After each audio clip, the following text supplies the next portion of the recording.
بسم اللہ الرحمن الرحیم۔ کیسے ہیں آپ؟ اللہ کرے جہاں رہیں خوش و خرم رہیں اور شاد و آباد رہیں۔ نعیم بخاری صاحب نے ایک انٹرویو دیا ہے جس میں عمران خان صاحب کے حوالے سے انہوں نے بہت سے انکشافات کیے ہیں، اس کا ذکر کرتے ہیں۔ لیکن اس سے پہلے یہ کہ پی ٹی آئی کے لیے کل کا دن انتہائی اہمیت کا حامل دن ہے، اس لیے کہ پی ٹی آئی اپنے انتخابی نشان بلے کو سیکیور کرنے کے لیے پشاور ہائی کورٹ جا رہی ہے، اور یہ امید کی جا رہی ہے پی ٹی آئی کے کیمپ کی طرف سے،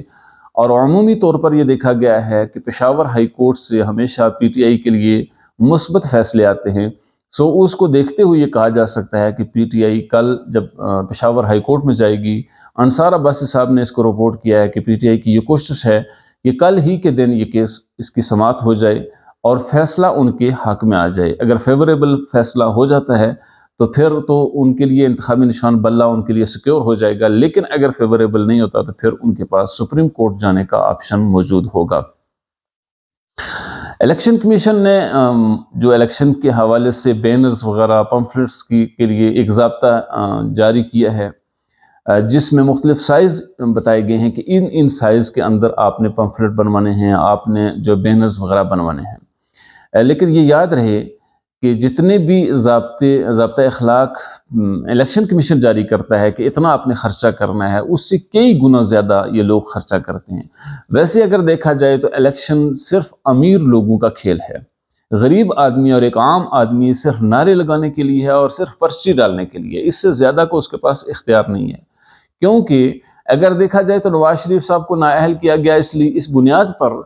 کہ انہوں نے اپنے بیٹے سے تنخواہ نہیں لی۔ عمران خان صاحب جیل میں جا رہے ہیں، توشہ خانہ کیس ان پر لگایا ہوا ہے، ان کے اوپر جو ہے وہ القادر ٹرسٹ کا کیس ہے،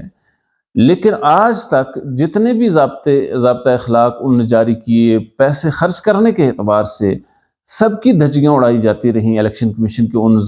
فیصلوں کی، لیکن کسی بھی شخص کو آج تک نااہل نہیں کیا گیا، کسی سے باز پرس نہیں کی گئی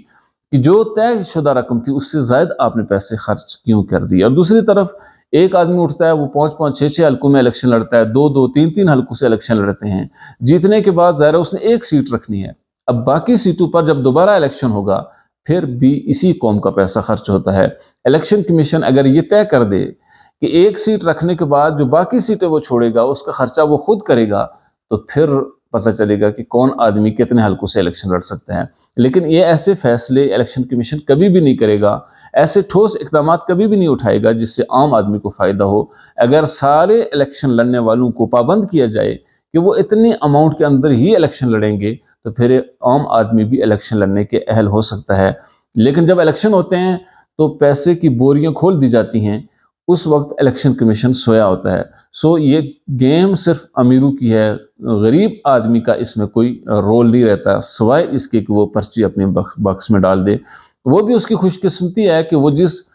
یعنی باکس میں وہ ڈالتا ہے اسی کے حق میں وہ پرچی جاتی ہے، جس امیدوار کے لیے وہ ڈال رہا ہے، یا کسی اور کے حق میں جاتی ہے، یہ بھی اس بیچارے کے حق میں نہیں ہوتا۔ اس کے علاوہ اگر دیکھا جائے 2024 کے الیکشن میں بڑے اہم لوگ حصہ نہیں لے رہے، ان میں فیصل وابڈا کا نام ہے۔ فیصل وابڈا نے گزشتہ دنوں آصف علی زرداری سے ملاقات کی اور یہ چہمگوئیاں ہو رہی تھیں کہ وہ شاید پیپلز پارٹی کے پلیٹ فارم سے آئیں گے، لیکن اب پتہ چلا ہے کہ وہ الیکشن میں حصہ نہیں لے رہے۔ عمران اسماعیل اور علی زیدی نے عمران خان صاحب سے بے وفائی کرنے کے بعد آئی پی پی میں شمولیت اختیار کی، لیکن وہ بھی الیکشن میں حصہ نہیں لے رہے۔ آفتاب صدیقی اور آفتاب جہانگیر بھی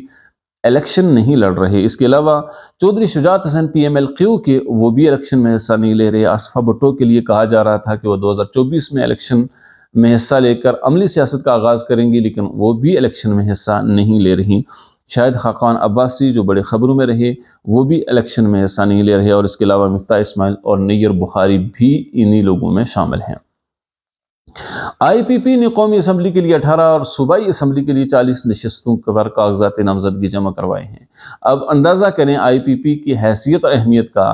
کہ استحکام پاکستان کا اس کا دعویٰ ہے، اور ان کے پاس پاکستان میں الیکشن لڑنے والے بندے موجود نہیں ہیں۔ 18 سیٹوں پر لڑنے والی آئی پی پی کتنا کمال اور کردار ادا کر سکتی ہے پاکستان کی سیاست میں۔ اور اگر بات کریں نعیم بخاری صاحب نے جو انٹرویو دیا ہے اس میں انہوں نے اس بات کا کہا ہے کہ کچھ لوگ ان کے پاس آئے تھے کہ عمران خان صاحب کو جیل سے باہر لانے کے لیے کوششیں کی جا رہی ہیں، اس میں آپ تعاون کریں، تو میں نے کہا ان کو کہ عمران خان صاحب کو فی الحال اندر ہی رہنے دیں، گویا عمران کے نعیم بخاری صاحب کے بقول حکمت عملی اس وقت یہی ہے کہ عمران خان صاحب جیل کے اندر رہیں۔ اب اس میں کیا راز پوشیدہ ہے وہ ظاہر وہی بتا سکتے ہیں جو انہوں نے فی الحال نہیں بتایا۔ اور دوسری بات یہ کہ عمران خان صاحب کی ہی غلطیوں کا آج خمیازہ پی ٹی آئی بھگت رہی ہے، اور جس گرداب میں اس وقت پی ٹی آئی پھنسی ہوئی ہے اس میں اگر کہا جائے کہ عمران خان صاحب کی سیاسی غلطیاں اصل میں ہیں تو بیجا نہیں ہوگا، اس لیے کہ عمران خان صاحب کو نعیم بخاری صاحب بھی کہہ رہے ہیں کہ میں نے کہا کہ جب تحریک عدم اعتماد کامیاب ہو رہی تھی تو میں نے کہا کہ آپ حکومتی بینچوں کو چھوڑ کر اپوزیشن کی بینچوں پر بیٹھ جائیں،